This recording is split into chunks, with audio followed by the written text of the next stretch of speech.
Hi pals, John here with the LensPal, and today we're going to take a quick look at the DJI RS3 Mini.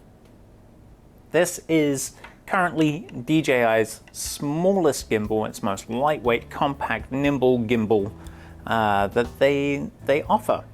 It's a 3-axis gimbal designed to take lighter, basically mirrorless cameras, and I just so happen to have an FX13 with a little Sigma contemporary lens on it. If I just lock that into place, we should be, oh, something's changed a little bit, but we're pretty close to balanced.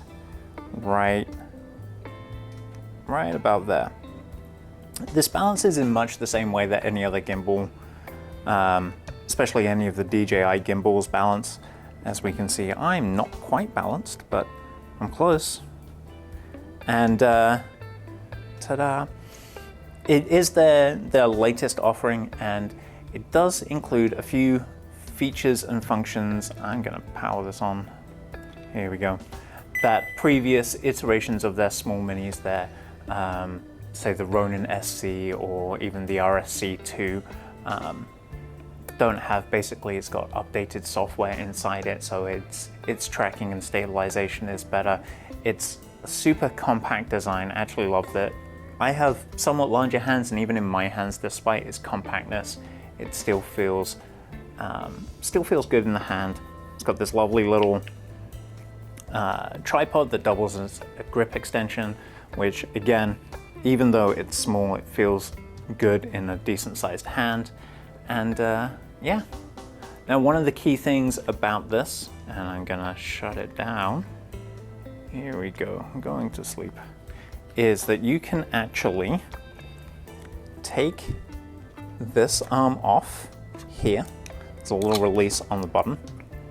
There's a little release on the bottom even, and you can take this off here, and you can then attach this onto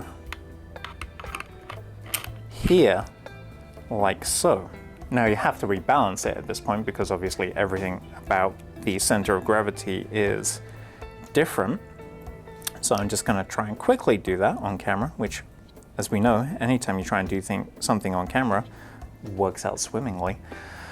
But this allows you to very easily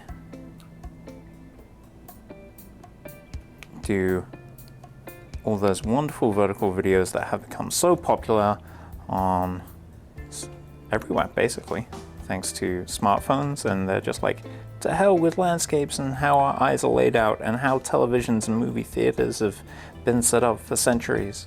To hell with that, let's go vertical. For those of you wondering, that is our cameraman Dylan laughing in the background. So there, like I say, it does require some adjustment, some tuning. That is the wrong one. That is the correct one.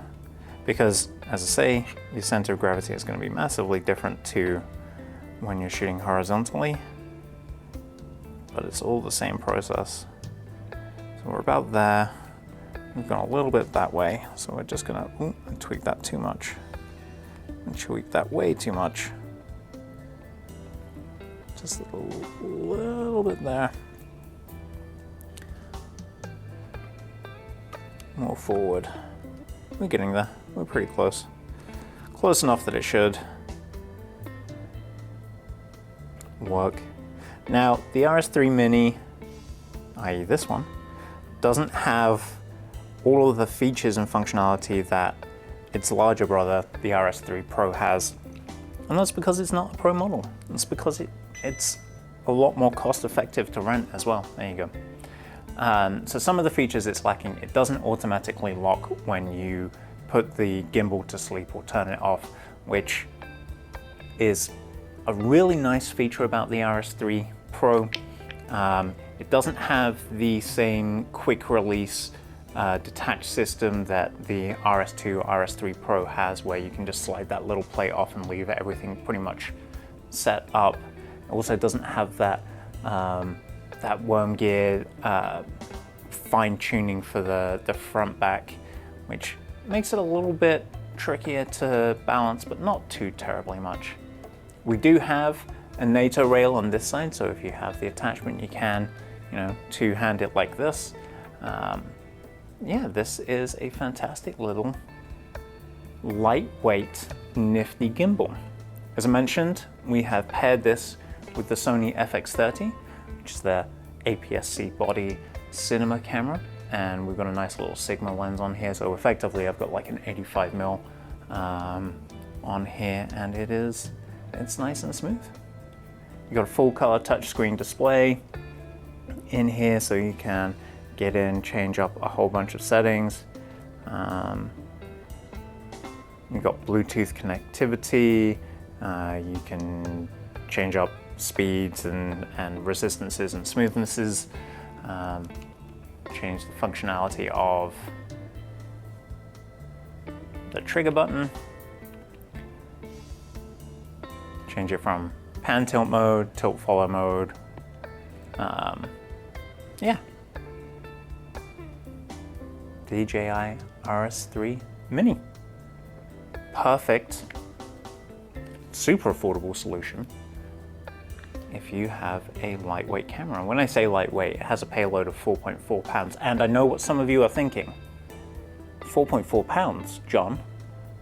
The Sony FX6 weighs 2 pounds. I know. I had that same thought as you. And I tried it, it doesn't work. The FX6 is just too big, unfortunately. But weight-wise, yeah, you're spot on. This could, in theory, take an FX6, but it's just physically incompatible. But for things up to the FX6, FX30, FX3, R5, R6,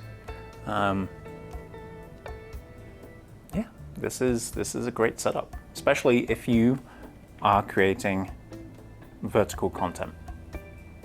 And even if you're not, even if you're doing the old school horizontal way, like they did back in my day. Damn kids. Yeah.